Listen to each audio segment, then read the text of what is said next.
The Mauryan Empire, we're picking up in the textbook starting on page 182. So this is where we left off in class, and we're going to go to the end of chapter 6. The Mauryan Empire lasted from the years, sorry, I didn't set the PowerPoint up properly. There we go. The Mauryan Empire from 324 to 184 BCE. The Mauryan Empire was founded by Gupta, and this is shortly after Alexander the Great's death. Don't forget, Alexander the Great had made it out to the Indus River Valley, had established a Hellenistic culture. Well, after his death, Gupta rises to power, and he creates a big unified empire in India that we know as the Mauryan Empire. He's going to be succeeded by his son Bindusara and his grandson Ashoka, who we'll talk about in a little bit. But they're both going to do a lot to help expand the size of the Mauryan Empire to almost the entire Indian subcontinent. The Mauryan government made its capital in the Ganges River Basin. The capital's name is Pataliputra. I don't know if I'm pronouncing that correctly. It's in the textbook. Check all the textbook for the spelling of certain things. Had a large army, so the Mauryan Empire had a large army. One of the things that they did was they demanded a lot of tax. A 25% tax on all agriculture is what they had. And they had a monopoly on all the mines, all the shipbuilding, and all the armaments. They also had a very large army. Chandragupta, there's the founder. That's a statue of him in Delhi, India. But the most famous ruler is his grandson, Ashoka. He ruled from 273 to 232 BCE. When he was younger, he was leading a battle, and he was really shaken by the carnage that he saw in war. And so he converted to a non-violent religion, Buddhism. And he had his Buddhist edicts written down on stone pillars throughout his empire. But he wasn't naive. He still punished wrongdoers. And for people that didn't pay him respect, people that didn't give the money that they needed to give, and things like that he was demanding of them. So although he was Buddhist, it wasn't like he was this super nice guy, or really, I mean, I guess he was, you could call him a lenient ruler, but he was still, he still wasn't naive, and he still controlled the empire greatly. They start to go into some political fragmentation shortly after the death of Ashoka. Every time an empire starts to decline, they always try to make reforms and things like that. And so the Mauryans are no different. The Mauryans try to do a lot of reforms. But they started feeling collapse or they started to have some political fragmentation. And the collapse was led because the government was demanding a lot of resources. There was a huge demand for resources by the government, and so they were taking all the resources in the area and things like that. So there was a lot of depletion going on in the area. They had a lot of dynastic disputes, and the large army that they had was very expensive to maintain. So what is happening during this political fragmentation? Because when we look at the Gupta Empire, it doesn't start until 320 CE. So something is happening in this time period from 184 BCE to 320 CE. In the northern part of India, they are going to experience some economic development. Just because there isn't an empire ruling doesn't mean that there aren't there aren't economic achievements being made, there aren't cultural achievements being made. We're going to see some of these things, but it's going to be separated. We're going to have stuff going on in the north, the central, and the south. So in the north, what's happening is there is some economic development. A lot of guilds develop, artisans are going to play a dominant role, trade is big in the northern part of India. So commerce, economics, things like that are happening in the northern part of India. While the north was politically fragmented, the central and the south were not so much. Now, even though, let me reiterate that, the north is politically fragmented, but they're still economically developed. In central India, they face some economic improvements as well. But one of the main thing that's going to happen in the central part of India is there's going to be a lot of religious development and religious authority established. And in the southern part, there's going to be a lot of artistic achievements, poems, music, dance, drama, things like that. This is going to lead us into the Gupta Empire.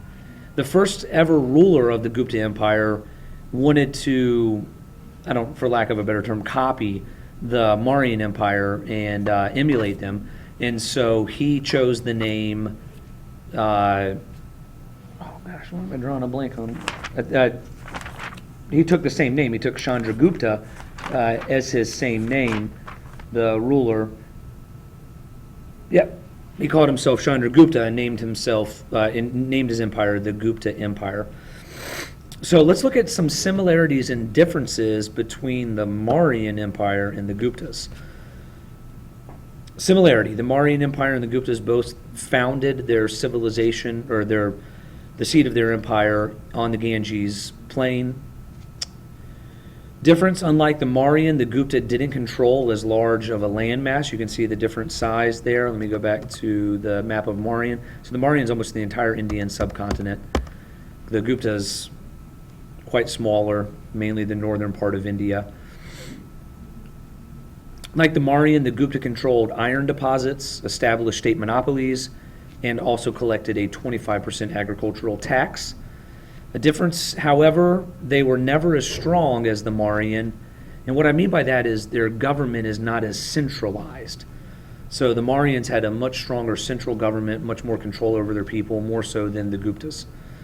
Because the Gupta military was never as strong as the Mauryan, they formed other ways to persuade others to follow their lead. So whenever you're in leadership, one of the difficult tasks of being in leadership is getting people to follow you or get them to continue to follow you. And so a lot of people have used the tactic and the strategy of fear. And so I'm going to exert so much physical authority over someone that they will do what I say. The Guptas can't do that. Their military is not that strong. And so what they do is they set up a theater state.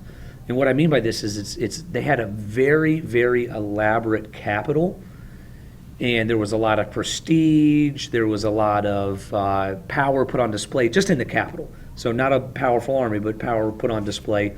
Very organized, they had very elaborate buildings, elaborate public ceremonies.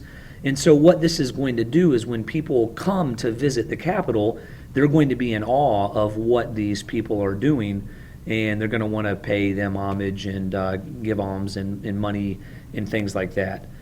And so you can kind of compare it to, think about the Babylonians with the propaganda that was going on with King Hammurabi, the giant statues that he had made of himself and things like that, to kind of strike fear into the people. So the Guptas are doing it, but they're doing it more from a standpoint of, we want to impress the people with how fancy we are, and then we'll get their loyalty.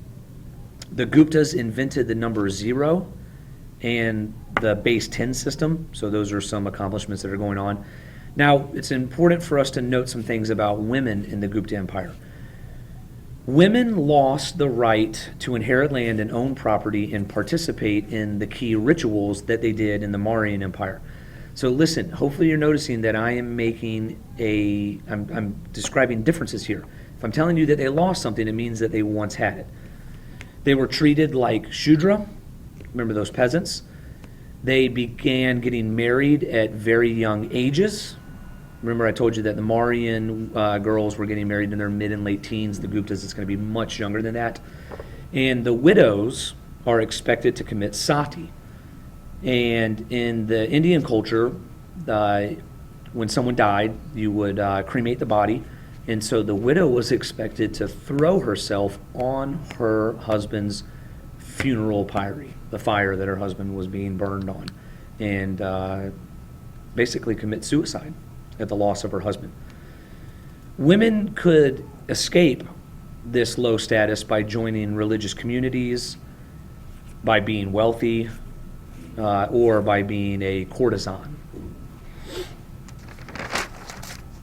The Mauryan had been Buddhists. The Guptas were Hindus. A lot of Hindu temples were built during the Gupta Empire. The Brahmin saw a resurgence during the time of the Gupta, so when the Mauryans were established, Buddhism was higher up, so the Brahmins lost some power, but now that the Guptas have reestablished Hindu as the main religion, the Brahmin are gaining power again. There was extensive trade networks. The Indians traded with the Romans, but during the Gupta Empire, trade with the Romans is going to decline. Now, it's not necessarily because of the Gupta Empire. Think about what's happening in Rome during this time period. Rome is weakening, and so it's really the Romans that are causing the trade between them and India to go down. What are they trading? The Guptas traded cotton cloth, they traded ivory, metalworks, things like that. There's going to be an increase in trade, though, with Southeast and East Asia. In 550 CE, the financial burden of defending their empire against the Asian Huns took its toll, and the Gupta financially couldn't keep up. Their military wasn't strong enough. They couldn't afford fighting off their enemies anymore, and the empire collapsed. All right, in closing, to look at Southeast Asia from the year 50 to 1025 CE. This is not a map from that time period. This map is actually from the 16th century when the European explorers were going through Southeast Asia. So you can kind of get an idea. We're talking about Malaysia, we're talking about Indonesia, we're talking about Thailand, Vietnam, Cambodia, those areas making up Southeast Asia. Monsoon rains are going to be really big for these people. Because of the monsoon rains, they're going to get several growing seasons a year that could support large populations. The early inhabitants they practiced Sweden, S-W-I-D-D-E-N, Sweden agriculture. We know it better as slash and burn agriculture, so they're going to do that. The crops that they're growing in Southeast Asia, rice, soybeans, sugarcane, chickens and pigs are a big part of their diet as well. The Malaysian people migrated down from South China, and they also settled into the Pacific Islands. How are they getting around? Double outrigger canoes is the main mode of transportation in between these islands for traveling and things like that. So the Malaysians were great at predicting and knowing the monsoon winds. This double outrigger canoe is very stable for ocean-going travel. Sometimes they would put platforms on these double outrigger canoes so that they could carry plants and animals. They would take plants with them, they would take animals with them, so they would inhabit new islands and they would get agriculture going and things like that. They would use the waves, the clouds, the ocean swells to navigate, to know where they were going in the ocean. They also used birds and other sea life to navigate. And so this migration is going to facilitate the spread of Buddhism and Hinduism throughout Asia. And that's all I have for chapter 6. How do I pause this stupid thing?